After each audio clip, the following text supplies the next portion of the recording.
galera, estamos de volta aqui direto da Livraria Vozes, nós do canal Neural. Eu, professor Ronaldo Ferreira, eu professor Tony Marcos. Nós estamos aqui direto da Livraria Vozes, Salvador, Bahia, Rua Carlos Gomes, 698A, próximo ao edifício garagem ao Procon. Nós estamos aqui sob a direção do querido Matias. Nós estamos aqui sobre a tutela tecnológica do nosso querido Adriano.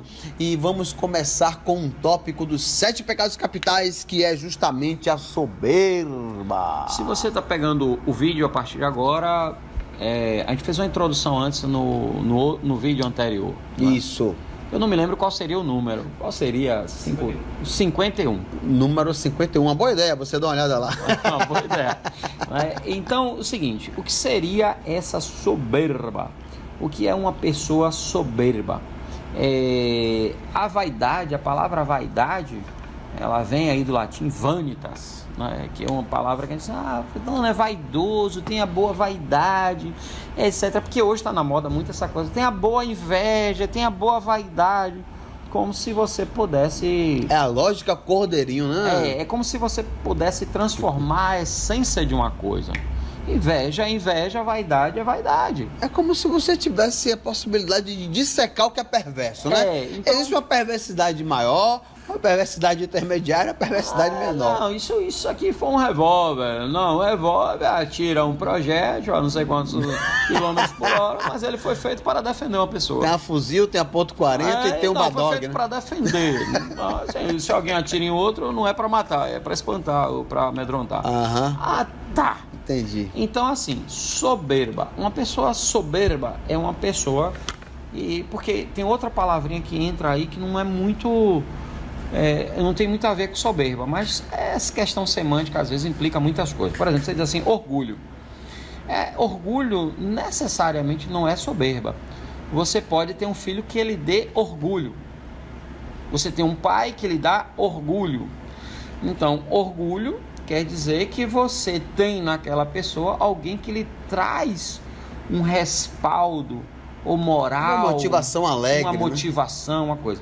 Então, o orgulhoso, muitas vezes, o que é uma pessoa orgulhosa? Você vai ficar em dúvida se é uma pessoa que não aceita muito benefícios dos outros, etc. Mas é uma pessoa também que pode ser orgulhosa daquilo que ela conquistou. Eu tenho consciência daquilo que eu conquistei, eu tenho orgulho da situação que eu tinha e da que eu estou hoje. Então, assim, não é uma palavra muito boa para se aplicar à soberba. O soberbo já é uma pessoa que ela se coloca acima de. Daí sempre aparece a palavra humildade. Humildade que vem de humus, que é abaixo de. Né? Humus, terra, então... Seria o contraponto desse comportamento pecaminoso. Isso. Né? Se você for diretamente para a questão das virtudes, a gente não teria uma virtude como um remédio específico. Então, contra a soberba, aí você teria a ideia de caridade. Uma pessoa caridosa, ela não é soberba. Você teria aí a temperança, uma pessoa equilibrada não seria soberba. Então, não tem muito essa coisa. Por isso que, na hora que a gente estava conversando, você falou da humildade, eu fui lá e tal. A humildade não aparece como só uma virtude, mas como um construto, né? Você vai ver lá, São Bento, quando fala nos degraus que elevam a Deus, ele diz que os degraus não sobem, é o contrário. Quanto mais você desce, mais você se eleva. Né? Que é aquela coisa que o Jesus diz assim, quem quiser ser o primeiro, seja o último. Quem quiser ser o senhor, seja o servo. Né? Que é a ideia que se tinha do Papa, servum servorum domini, ou seja, servo dos servos do Senhor. Então era alguém que tinha uma liderança por se colocar como alguém que servia, né? Então o soberbo é aquele que quer ser sempre servido, é aquele que tem uma arrogância no sentido que tem hoje, não é aquele que não pode falar, é aquele que fala demais. Né? Não é a arrogância radical, né? Porque a arrogância seria aquilo, como você no outro dia estava conversando comigo, o arrogare, aquele que chegava lá, e que eu fui fazer uma pesquisa, eu achei muito interessante, né? Então o cara chegava no tribunal, não podia falar, então ele era arrogare. E depois quem ia no tribunal ver a questão lá dos, como é que eu posso dizer, dos julgamentos, eram os estudantes de direito, e eles começavam a falar e dar opinião daquilo que eles não sabiam. Então o arrogário passou aquele cara que dava opinião daquilo que ele não sabia. Exatamente. E aí você tem essa pessoa arrogante, essa pessoa, uma palavra que... Pedante, não? Pedante, pernóstica, que quer demonstrar um conhecimento que não tem, que quer estar acima dos outros, e para isso ela quer fazer dos outros uma espécie de degrau para estar acima. O que eu acho que em qualquer época, Ronaldo, em qualquer período da história, é triste, não? É porque você tem uma... É bizarro, é bizonho, é uma coisa depreciativa. Você querer ser quem você não é, mostrar ser quem você não tem condições de ser. Acho que nesse aspecto, quem tem soberba tem sempre a perder, não? Eu acho que até as condições de educação do mundo hoje fornecem isso. Você, muitas vezes, como um professor que trabalha na área de filosofia e sociologia, você explica um livro que jamais o aluno lerá, e que, porém, ele citará numa redação, como se tivesse lido. É uma implicância educativa da soberba, não? Você fala sobre uma obra literária e o aluno discorre sobre essa obra literária como se tivesse lido, sem jamais ter lido. Então, essa coisa... Poxa, você me disparou aqui uma situação que é a seguinte: a gente está vivendo um novo governo, é claro, está muito cedo para fazer qualquer tipo de julgamento, embora eu não diria isso, mas tudo bem, vai lá. Embora a gente já tenha sinais aí de uma situação um tanto quanto depreciativa, o governo não se expressa, o governo não tem direção, não tem sentido, não tem ordem, não tem moral, não tem psicologia suficiente, mas a gente está aguardando ainda se assentar em alguns aspectos. Mas, assim, o que a gente pode observar, por exemplo, partindo de um ministro da educação, na verdade de 2 ministros da educação, uma soberba absurda, um já demitido, o outro, o tal do Weintraub, nós percebemos nele uma soberba infinita diante de uma incapacidade técnica de administrar, uma incompetência administrativa fora de média e uma incapacidade intelectual de gerir. Me corrija se eu estiver errado, mas isso é soberba? Isso é uma indicação de que a soberba está imperando sobre a mentalidade de alguém que não tem um intelecto muito potente? Marquinhos, vamos para um pressuposto. O ministério, o próprio nome já diz, né, ministrar, né, um departamento, um órgão, sei lá o que for, pressupõe uma capacidade saber, e não suposto saber. Verdade. Então, por exemplo, se eu vou escolher um ministro da Justiça, pressupõe que ele tenha um notório saber na Justiça. Se eu vou escolher um ministro da Educação, eu pressuponho que ele tenha um notório saber na educação. Ele podia ter esse saber e ser soberbo por achar que sabe mais do que, né? Que é a questão da filosofia.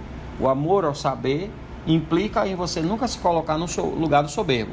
Você não é o sófilo, você não é o sábio, você é alguém que ama o saber e anda sempre buscando o saber. Então, quando você cita o ministro da Educação, que se coloca numa situação em que ele não se coloca como uma pessoa de audição, e sim uma pessoa de expressão, de falar, e aí tem o local da fala. Quando você, por exemplo, eu não posso adentrar no local da fala, da física, porque não é da minha competência.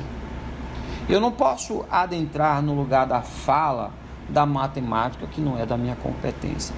E se eu entro no lugar da fala da filosofia, eu tenho que entrar com muita humildade, porque mesmo sendo um local da minha fala, existe sempre alguém que sabe mais do que eu. Então, quando você pensa em alguém de educação, você acredita em alguém que conhece esse lugar e é um local de fala, e mesmo sendo um local de fala, tem humildade suficiente para ter uma audição daqueles que estão ali, que conhecem mais do que ele. Então, o que acontece com isso? Você tem alguém que não está no seu lugar, não conhece esse lugar e fala de forma como se esse lugar estivesse desapropriado para ele, não por falha dele, mas por todo o corpo que está nele. Ou seja, eu vejo o mundo totalmente errado, porque eu sou o patamar do certo nesse mundo. E como, por exemplo, uma vez, na vida religiosa, eu descobri uma máxima que era o seguinte: na vida religiosa, como em todo lugar, tem pessoas boas, pessoas maravilhosas, como pessoas que não são tanto. Mas se uma pessoa fala mal de todos, o problema não está no todo ou em todos, está nela. Então, quando você, no local da educação, tudo na educação está equivocado, está errado, ou todos de fato estão errados, que é muito difícil, porque é uma generalização, ou você está no local que não lhe pertence e você tem que ter humildade de pegar a sua malinha e ir embora. Porque senão você corre na vergonha de estar ali fazendo o que não lhe é próprio. Me permitam um pequeno comentário, meu amigo. Não só a explanação muito bem feita por Ronaldo, mas assim, eu percebi que a gente teve aí duas vertentes positivas nessa sua fala. A primeira no esclarecimento na diferença entre a soberba e a humildade, mas também a introdução da ideia de que a humildade não precisa ser alguma coisa contida, não precisa ser alguma coisa rebaixada, e que envolve também você ter notoriedade, mas compreender que no mundo que existe pode ter muitos além de você. Então você pode ser notório, mas o conhecimento, a inteligência, a perspectiva de que você vive em mundo social requer que você tenha humildade, porque existem patamares distintos, inclusive na linha daquilo que você desconhece. Aí voltando para o velho Aristóteles, a excelência da minha potência na repetição do que eu faço. Então, se eu não sou alguém da educação, pelo menos eu reconheça alguém ou pessoas da área para que eu possa me acercar de uma competência que leve à excelência. Mas eu não posso chegar passeando na área dos outros e desqualificando as competências. Infelizmente é o que a gente está vendo de forma acentuada, né, na sociedade. E partindo de um governo novo, jovem, que poderia estar dando outros exemplos. Eu acho que está num momento em que a discussão não é direita, a discussão não é esquerda, a discussão é o Brasil. O que é bom para o país. O que é bom para o país. Então, no ponto de vista crente, eu rezo para a melhora, no ponto de vista racional, eu não a vejo. Vamos voltar em outro momento para continuar. É sempre um prazer, meu amigo. Não é gente, é uma aula cada vez que eu tô com esse cidadão aqui, viu? Nossa. Um beijão para vocês, espero que vocês tenham gostado muito. Canal Neural, não esqueça de se inscrever, toca lá no sininho, você sempre terá as sinalizações de nossas pequenas conversas aqui, mas esperamos que você participe. Um grande abraço e até a próxima.